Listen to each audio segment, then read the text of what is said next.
Across the diverse landscape of our world, structures from the humblest cottages to the most grandiose skyscrapers shared a universal purpose: protection. Yet, on a night that would be etched into historical records as the darkest night, these structures betrayed humanity in the most malevolent way. Elmsworth, a town synonymous with community and celebration, prepared for its annual Lantern Festival. As families united in the town square, there was no indication of the impending terror. But as the clock edged closer to midnight, a phenomenon of unspeakable horror began to manifest within the confines of every building. They called it the haunting. This malevolence operated on a brutally simple principle. Any individual within a building's boundary at the stroke of midnight was subjected to visions of their most profound fears. These weren't mere hallucinations. They were visceral, tangible experiences that sent the heart racing, the mind spiraling, and ultimately led to the victim perishing. The onset of the haunting presented a macabre tableau. Those fortunate, or perhaps unfortunate enough to witness the cataclysm from outside the confines of a building, painted a consistent and chilling account. Windows, once transparent barriers, transformed into grim canvases. Through them, survivors saw rooms across the globe contorting into grotesque shapes, walls seeming to breathe and floors pulsating. The spectrum of human fear was vast, yet certain horrors were disturbingly recurrent. Shadowy figures with no discernible features, their very presence exuding malevolence, pursued the trapped souls within. Historical traumas, personal regrets, and eerie distortions of loved ones manifested, turning familiar settings into theaters of terror. Silent screams, distorted faces pressed against windows, hands desperately clawing for an exit that seemed to vanish in this nightmarish realm. Some, overwhelmed by the torment, succumbed to heart attacks, the sheer shock proving too much for the human heart to bear. Others were seen writhing, gasping for breath, as an unseen force seemed to constrict their airways, suffocating them in spaces where they once felt safe. Yet as dawn broke, the terror did not wane. The haunting, which had begun under the cover of night, persisted relentlessly into the day, rendering all buildings, regardless of the time, treacherous tombs. The world outside these structures became a stark contrast to the lurking horrors within. Buildings that once symbolized safety and warmth now stood silent and foreboding, their interiors bearing witness to the myriad tragedies of the previous night. Days after the haunting, a chilling revelation emerged. The phenomenon was global. From dense urban cities to isolated countryside, no building was exempt from the haunting, and the death toll was staggering. The aftermath of the haunting's initial descent tore apart the fabric of what many had known as home. The once comforting embrace of brick and mortar had transformed into deadly snares. Outside, the vast open spaces became the last bastions of refuge. At the heart of this reconfigured existence were Lara, Caleb, and Rosa. Lara, the young archaeologist, had devoted years to the dusty tombs and cryptic texts of ancient civilizations, but now her scholarly pursuits took a dire turn.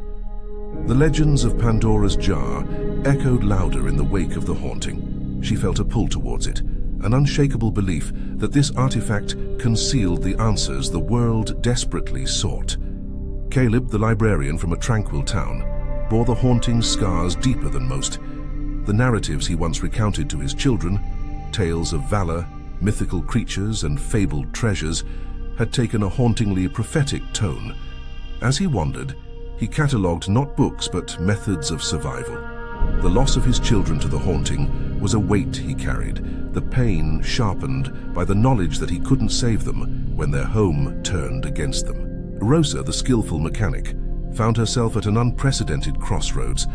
Vehicles her realm of expertise were both saviors and cages in this new world order. With fuel supplies dwindling, the once reliable cars and trucks were becoming untenable. Many survivors, feeling confined within these metal walls, opted for the comparative freedom of tents. Their paths, distinct yet intertwined by fate, converged in a world that was reshaping itself. As makeshift communities sprung up, tents becoming symbols of resilience, stories and theories ricocheted among the survivors. One such tale, The 60-second rule hinted at a possible way to elude to the haunting's grasp, if only for a short moment. In the harrowing days that followed the inception of the haunting, the scarcity of essential supplies pressed survivors to take desperate measures. A daring group driven by hunger and hope decided to raid a grocery store during the brief hours of daylight. The store had its lights off, lit only by the sunlight filtering through its large front windows, became the setting of a chilling discovery. The group, armed with a dwindling number of flashlights and the belief that they would be in and out swiftly, began their treacherous task. But as seconds passed, Eric, one of their members, was gripped by sheer terror. His companions, noting the time, managed to drag him out just after the 1-minute mark. Eric's haunted eyes and trembles bore witness to a near-fatal experience at the hands of the very horror they were trying to evade. This harrowing incident gave birth to the 60-second rule. As this tale of narrow escape spread among the communities, survivors cautiously tested the boundaries. They realized that approaching the 60-second threshold induced hallucinations of the most tormenting kind, distorted memories, agonizing regrets, and shadowy figures.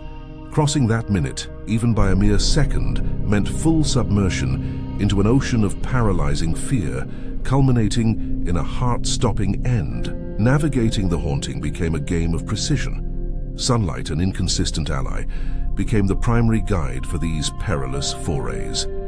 Flashlights, on the other hand, transformed into artifacts of immeasurable worth.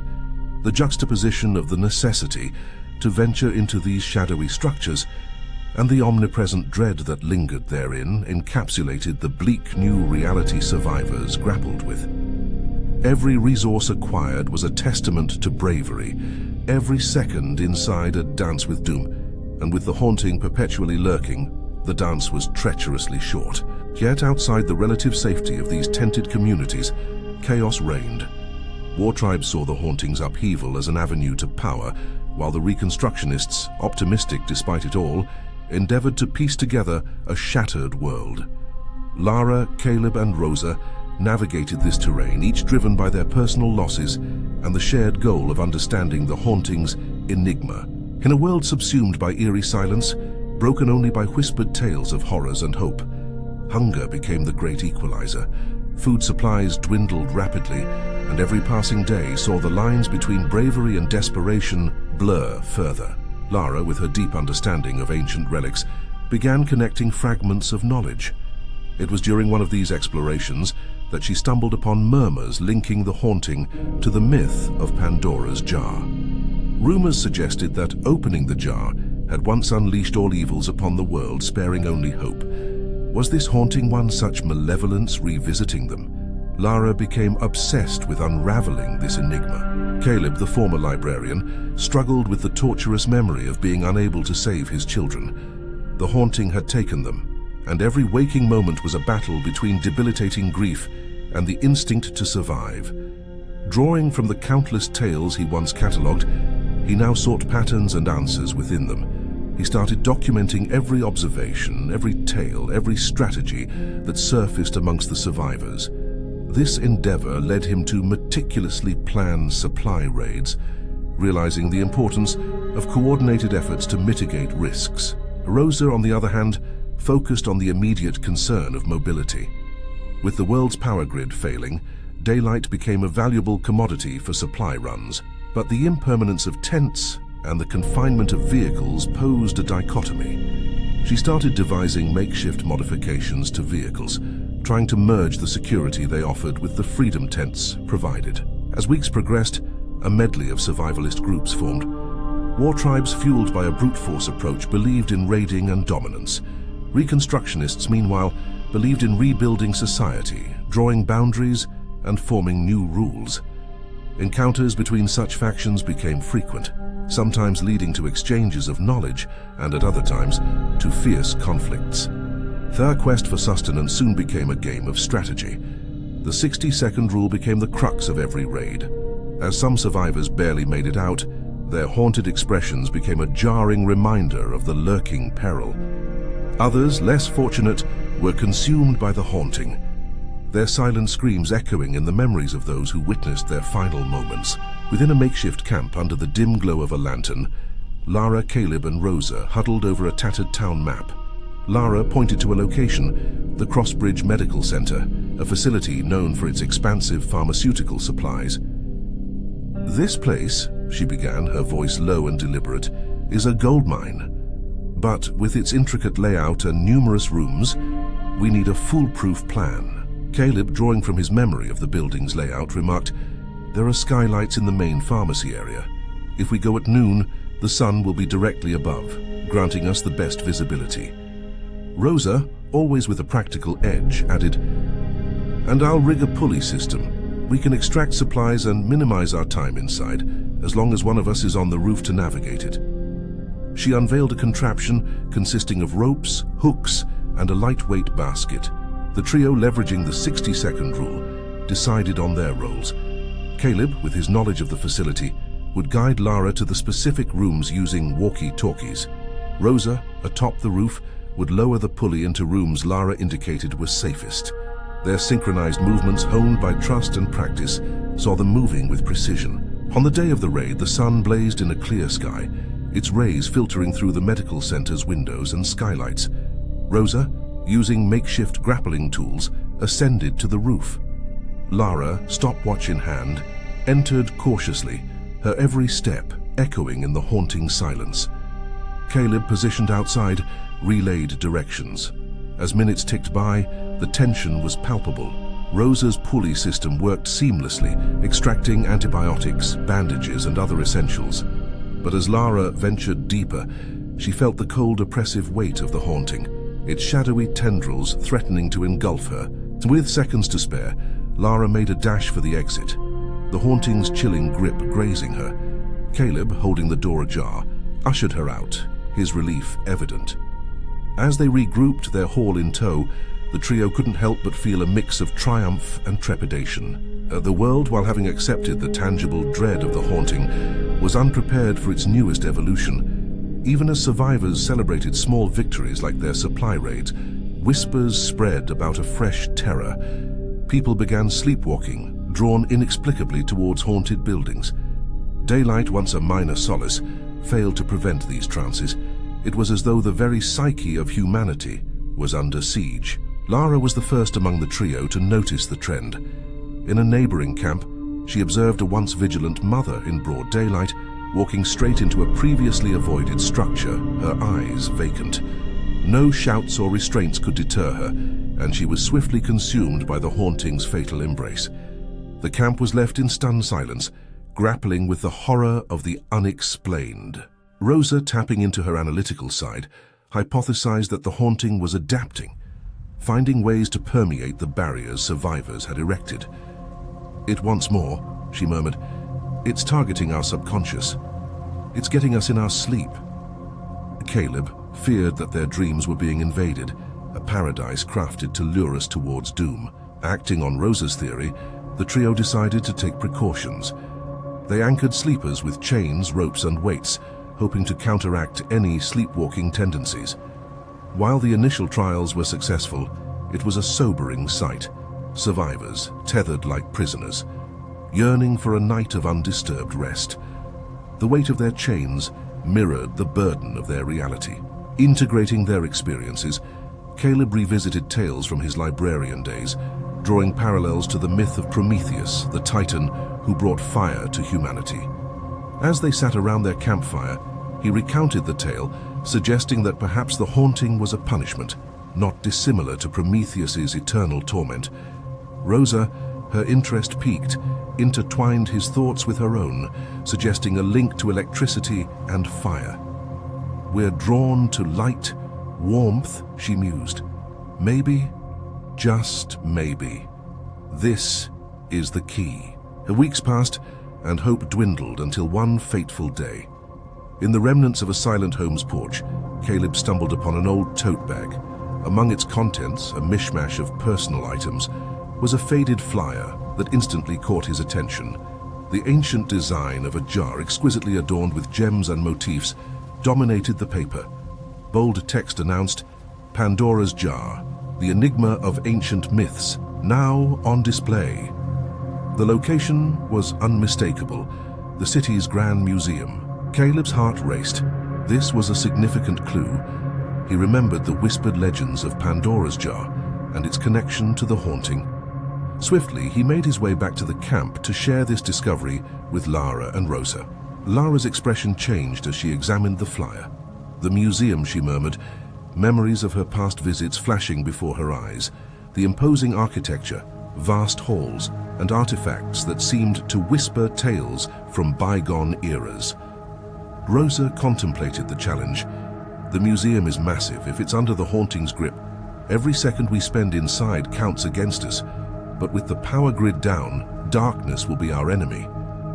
"That's where flares come in," Caleb suggested, pulling a few from his bag. "We can use them to light our path, illuminate the exhibit halls, and perhaps even find the jar." Lara agreed. "It's a dual advantage. We find our way, and the haunting's horrors become slightly less terrifying under the bright flare light." Mapping out their approach, Caleb pointed out, "The special exhibits, if I recall correctly, are in the west wing. We should enter through the side, less ground to cover." Rosa added, "And we stick to the 60-second rule. We synchronize our watches, move swiftly, and the moment we hit that limit, we exit." The three felt the gravity of their upcoming mission. The museum, once a haven for culture and history, now stood as their next challenge. Determined and united in purpose, they set their sights on unlocking the mysteries that lay within its walls. The following morning, the trio, Lara, Caleb, and Rosa, stood at the outskirts of the museum. The once majestic structure, a testament to human curiosity and history, now bore an ominous aura. Armed with synchronized watches and a handful of flares, they made their move towards the side entrance of the west wing. Once inside, the crimson glow of the flares illuminated the vast halls. Statues and relics cast long, eerie shadows. As they ventured deeper, a tragic scene unveiled itself. Amid the scattered artifacts and remnants of the museum's once pristine exhibits, the shattered pieces of an intricately designed jar lay strewn across the floor. Around it, display boards detailed the lore of Pandora's jar. Rosa, surveying the debris, remarked, "Someone must have knocked it over. Maybe the very act that triggered all of this." Lara, while examining a translated script next to the shattered remnants, said, "Look here. To quell the terrors released, mankind must forego Prometheus's gift." Prometheus. He's the one who gave humans the gift of fire. Caleb, deep in thought, replied, "So, the haunting began with the breaking of this jar. And to stop it, we have to give up fire. It's both symbolic and so very literal." Time was running out. They quickly gathered all notes and sketches related to the jar. Each second weighed heavier than the last. The chilling embrace of the haunting threatened to swallow them whole. Rosa, armed with a bundle of flares, directed Caleb and Lara towards a seemingly clear exit.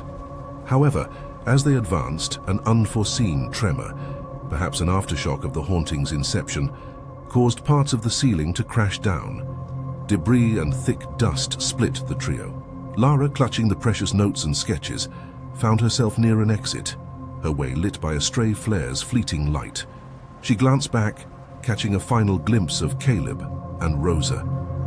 They were trying to navigate their way out, but their figures were obscured by the thickening air and descending dark.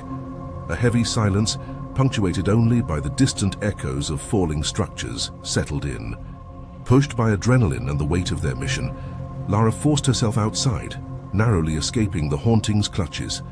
Once safe, she looked back at the museum's imposing facade, her heart aching for Rosa and Caleb, who had sacrificed so much. With a mix of determination and grief, Lara approached the makeshift camps, sharing her harrowing ordeal and presenting the translated scripts and sketches that may hold humanity's salvation. The hope they had banked on was now stained with the memory of those who couldn't make it out, emphasizing the urgency of their endeavor. Lara presented her findings. She yelled out to the crowd, "If you give up fire for 7 days, you'll be safe from the haunting." She was met with skepticism. The survivors, already gripped by fear and despair, found it difficult to believe that relinquishing something as fundamental as fire could be the key. "It's been our beacon, our warmth in the cold, dark nights. How can you ask us to let it go?" a voice from the crowd challenged. But Lara was resolute. "I understand your fears, but if there's even a sliver of truth in this, isn't it worth trying?" When her pleas were met with doubt, she decided to demonstrate her conviction in the most daring manner possible.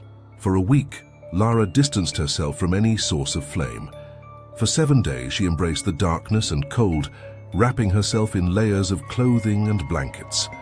The community watched with a mix of admiration and anxiety, some whispering that the trauma had unhinged her. On the 7th day, with a gathered crowd of onlookers, Lara approached the foreboding entrance of a nearby building. As she stood at the threshold, she took a deep breath and stepped inside. The minutes stretched out, feeling like hours, with the crowd outside holding their collective breath. Many expected the worst, remembering the countless lives the haunting claimed. But just then, against all odds, Lara emerged. Her face was pale from the cold, but her eyes shone with vindication. The crowd erupted in joyous disbelief. As the news of Lara's feat spread, the survivors began to embrace her method, reigniting hope in a world that had been plunged into darkness. Lara's courage not only unveiled a potential reprieve from the haunting, but also kindled the strength of human spirit amidst adversity. In the wake of Lara's revelation, humanity faced a piercing trade-off. While relinquishing fire rendered them immune to the haunting's malevolent grip, it wasn't an absolute victory. This newfound immunity was fragile, tethered precariously to the absence of flame. The warmth of a single flicker could undo the 7-day reprieve, forcing individuals to restart their fireless cleanse. The haunting lingered in the periphery, always watching, waiting for a moment of weakness, reminding everyone that their ancient reliance on fire had now become their most profound vulnerability. As the days passed, the community developed ways to communicate and stay warm, drawing strength from each other. And on the 7th day, a courageous group approached a previously haunted building. The chilling aura had vanished. While the building stood silent, it no longer menaced. And with cautious optimism, survivors began to re-enter their homes. Though the haunting had retreated, its memories persisted. The world teetered between the hope of a new dawn and the haunting shadows of its recent history. In a world forever altered, the embers of hope persisted. Humanity, once bound by the warmth and light of fire, had discovered strength in cold darkness. As days turned into years, stories of the haunting transformed from immediate terror to cautionary tales. The sacrifices of Lara, Caleb, and Rosa were etched into history, reminding future generations of the fragile balance between survival and the flames that once defined civilization. The night may have been long and cold, but in its depths, humanity found its truest light.